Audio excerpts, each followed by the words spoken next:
Hey guys, so it's time for a traditional White Sox video. So I started with this last year, just making a video, like a video that if I would be a smartphone buyer, I would love to go to YouTube and find the phone that I'm interested in and try to see what is bad about this device. So, this is only going to be a video, not a full review of the Galaxy Mega 6.3. I probably will do that in the future. This is just going to be a phone pointing out maybe some of the obvious things about this, but maybe you just want to hear it from an experienced YouTuber or just an experienced smartphone lover, his opinions on the Mega 6.3, the obvious things and maybe some of the not so obvious things. So just focusing on the bad things here in this video, so you might find this video if you're interested in this device. Is this something for you, or is it too big? And yes, I have a special personality that you will probably hear in this video.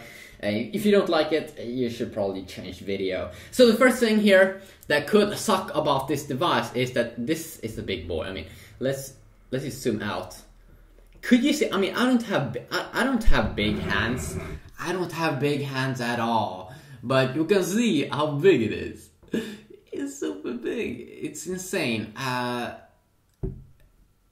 It's super big. Okay. Let's see here. When you use this device, what you will have to do with your hand, if you don't have insanely big hands, you will have to move your hand around. Like when I'm going to the top of the phone, I have to climb up here on the back side with my fingers, and you have to kind of get used to that. It's a big phone. Most of the times you probably won't use it with one hand. Of course, when you look at things, and probably they have a one thing in the keyboard, so you can have it with one hand, so every button here goes on one of the sides. But still, it's a big phone, okay? It's a big phone. Now, I love big phones, okay? Me personally, I love big phones, but if you never used a big phone like the Galaxy Note series, no, okay, you should first check out the Note series and see if those are already too big for you. Then this is not gonna be something for you. This is big, especially when you type. You will use like two hands, okay? This is gonna be a power phone where you usually will use two hands.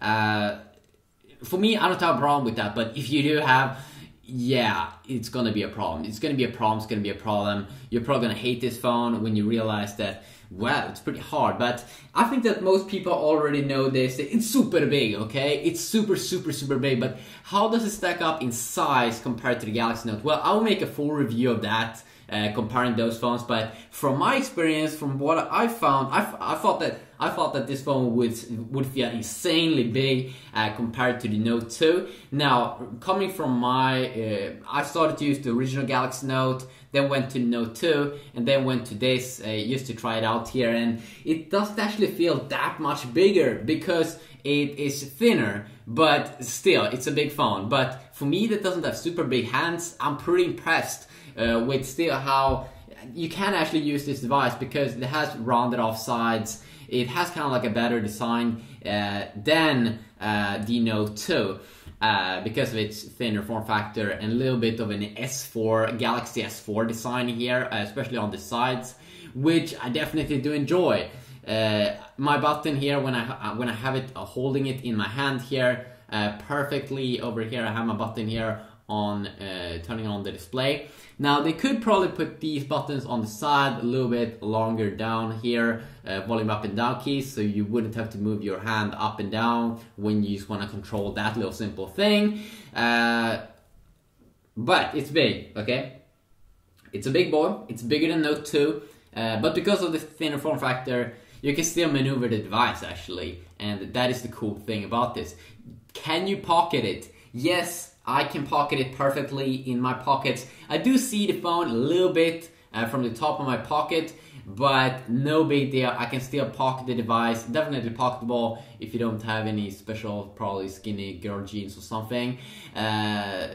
So let's continue on here. What is not so good also about this device, why it could suck, it doesn't have that much bigger battery. I mean, the phone is way bigger than the Note 2. That's 5.5 inch, this one's 6.3 inch, so almost 1 inch bigger. But it doesn't have that much bigger battery because it's still a thin device. So it only has 100 more milliamps, so you will get better battery life in the Galaxy Note 2. So don't buy this device if you want to have a better battery life. And then also, what I should say here, the S Pen or the Galaxy Note 2, that's a flagship device from Samsung from last year, and that one has higher specs, a little bit higher specs. This one is not meant to be a high-end device. This is like a mid-range device, I'm pretty sure, because it has a dual-core processor and stuff. So you won't get some of the good stuff. Like the Galaxy Note 2, it's a cheaper device, but you still get a better processor, better screen, a little bit better screen, and some other awesome things. Like the S Pen. The S Pen is a big deal. So this is Samsung's mega lineup, but with Samsung's Galaxy Note series, you do actually get the pen, and you can have fun. I usually take pictures, and then I can cut things out, and it's really, really awesome how much you can take advantage of the S Pen if you want to be a power user. It's really insane how good the Galaxy Note is. Also, one thing that kind of sucks with this device is that it only comes in 8 and 16 gigabyte variants. I have the 8 gigabyte variant here. Now, that means this one was also very expensive for being the 8 gigabyte variants.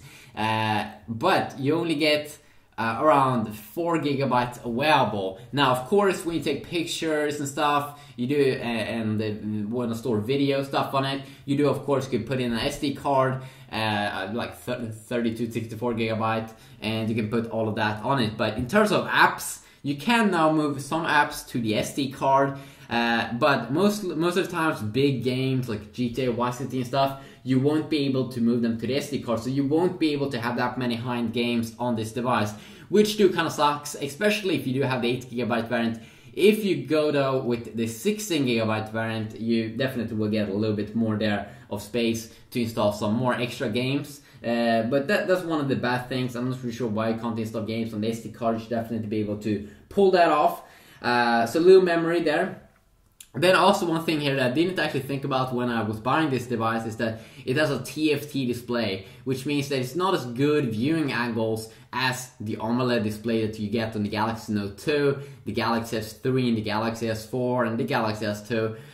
Is it super bad? No. It's still a very, very good device, especially when you look you're right in front of it. But when you look at it from the side, it's definitely not as good as the AMOLED series. And of course now, because this is a 6.3 inch device with I assume 720p resolution, same as the Galaxy Note 2, but just because it's bigger, 6.3 inch, that means that the pixel PPI, of course, pixels per inch, will not be as impressive.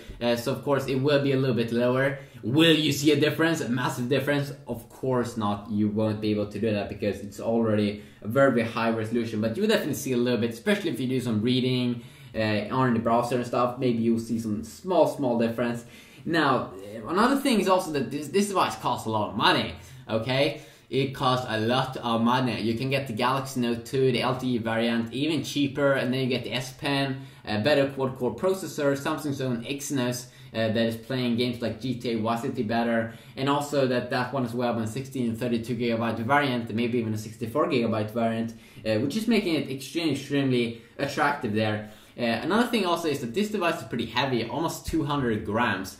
Now, I didn't really feel that of a big deal because the phone is so big in its size, I mean 6.3 inch, which made it feel that it doesn't actually feel heavier than the Galaxy Note 2, but it is heavier than the Galaxy Note 2. Another thing also is that you don't get as much RAM. You get 1.5 or 1.3 gigabytes of RAM here, while on the Galaxy Note 2, you do get a little bit more. You do get around 2 gigabytes, I'm pretty sure. And one of the main things that's just better with the Note is that I'm a really big fan of the S Pen and Samsung's own feature with that. Like, if you really want to optimize the experience there, if you really want to go safe with the quad core and goodness, instead of this one has a very good processor as well. If you want to go with it's not laggy or anything, 1.7 gigahertz dual core like Qualcomm, Adreno 305 GPU. So I think that the GPU may be a little bit better than the Note 2, maybe perhaps. But the Note 2 has the Mali 400, which is Samsung's own, and has amazing support for almost every single game out there. Has amazing support. The reason why you would pick up this device and buy it And it has also nice 8 megapixel camera that I would check out a little bit more. Remember, this is not a full review, just a video mostly focusing on the bad things. But the main reason why you would buy this device, of course, is not because the screen is a little bit better, you have a little bit more extra there in specs, you have the pen. No, you already hear it in the name where you would pick up this device, and that is because it is the new mega lineup. People will be impressed when you're walking around with this device. It looks insane, has amazing design, it's super thin. I'll check it out a little bit more, the browser experience and other cool things you can do with this device. I mean, it really is a cool experience, and you buy this device because you want something big. You want something that no one else has. Then this is probably the perfect choice. I will leave probably the pricing and the availability of this device in the description down below, and perhaps also my full review if I pull it off here in the near future. We'll see about that. But there's a quick video. You can also mention more things if you do know any more bad things about this device in the description down below, some things that you might not enjoy. Remember, this is a niche product, it's not meant to everyone. It doesn't have the S Pen, it's a megaphone. It's for the people that like the good stuff, and I really do like the good stuff, and I can't wait to see. But I also like high specs and stuff, so I can't wait to see what Samsung's going to do with the next Galaxy Note 3 that we'll probably see in a few months. Yeah, quick little video here, and of course you can take out the battery and SD card and stuff, but that is stuff that I probably will talk about in future videos where I'll probably do my full review and stuff, but we'll see about that. Hopefully you enjoyed this video. If you did, please leave a like, and if you want to leave some feedback you can do so down below, and until next time, have a great day.